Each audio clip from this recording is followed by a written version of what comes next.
আসসালামু আলাইকুম, সবাই কেমন আছেন? আজকে 2 দিনের ব্লগ একসাথে শেয়ার করব। আজকে সকাল সকাল রুটি আর পরোটা খাচ্ছিলাম এখানে। পরের দিন সকাল এখানে আমি সকাল সকাল আমার ফুপুর বাসায় দাওয়াত খেতে এসে পড়েছি। এখানে আমার ফুপু অনেক কিছু রান্না করছিল, অনেক ধরনের ভর্তা, বেগুন ভর্তা। এখানে আমি বোয়াটা খাচ্ছিলাম, এত মজা হয়েছে বোয়াটা দেখে আবার খেতে মন চাচ্ছে। এখানে বোয়াটা খেয়ে আমি একটু বাইরে হাঁটতে গেছিলাম আমার খালতো বোনের সাথে। বাইরে এসে দেখি একটা পুকুর পানি হেঁচে মাছ ধরছে। এখানে মাছগুলো মনে হয়ে যাচ্ছিল আমরা আগে কত পুকুরে নেমে কত মাছ ধরছিলাম, আমাদের দাদিদের পুকুরে নেমে কত মাছ ধরছিলাম। শৈশবের দিনগুলো ফিরে যদি সকালে একটু শ্রীনগর গিয়েছিলাম আমার ফুপুর সাথে। আমার ফুপুর একটু দরকার ছিল এখানে। আমার ফুপু আর আমি একটু শ্রীনগর যাচ্ছিলাম রাস্তায়। এখানে দেখছিলাম কত সুন্দর সুন্দর জিনিস। এখানে রাস্তায় যাওয়ার সময় অনেক রাস্তাটা ক্লিয়ার ছিল। সব সময় রাস্তা এত ক্লিয়ার থাকে না। এখানে আমি আবার আমার ফুপু বলল একটু বাজারে চল, একটু দরকার ছিল, কিছু কেনাকাটা ছিল, তাই আমার ফুপুর সাথে কেনাকাটা করছিলাম। আমিও দাঁড়িয়েছিলাম ফুপুর সাথে আর আমি একটু ভিডিও করে নিলাম।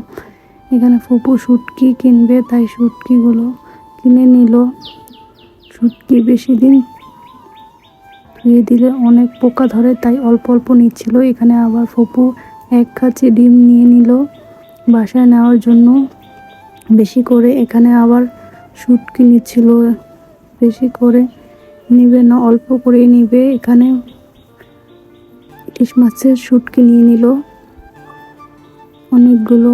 আবার এখানে এসে পড়েছিলাম একটা দোকানে, দেখি একটা সুন্দর আলমারি, আমি আবার একটু ভিডিও করে নিলাম।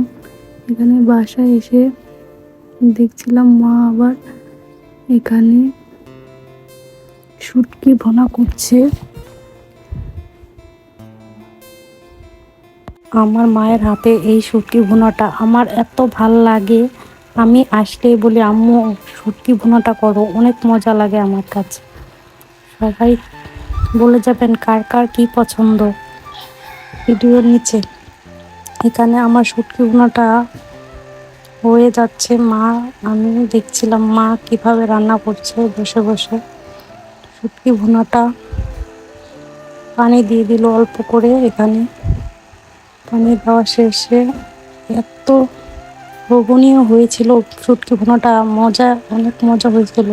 আমি এগুলো দিয়ে ভাত খেয়েছি, আমার কাছে অনেক মজা লেগেছে এই শুটকি ভুনাটা। সবাই জানাবেন কেমন হয়েছে। এখানে সন্ধ্যাবেলা আমার ভাই, সব দোয়া করবেন, আমার একমাত্র ভাই এখানে। আমি সবাইকে বানিয়ে দিতে হরণ হয়ে গেছিলাম, তাই আমার ভাই। আমি আবার শয়তানি করে বলছিলাম আমাকে কে বানিয়ে খাওয়াবে। আমার ভাই বললো দাও আমি বানিয়ে খাওয়াই আপু। আজকে শ্বশুরবাড়ি চলে যাব। এখানে আমার ভাই, আমার মা সবাই রাস্তায় একটু এগিয়ে দিয়ে আসলো। আজকে এই পর্যন্ত, আল্লাহ হাফেজ, আসসালাম।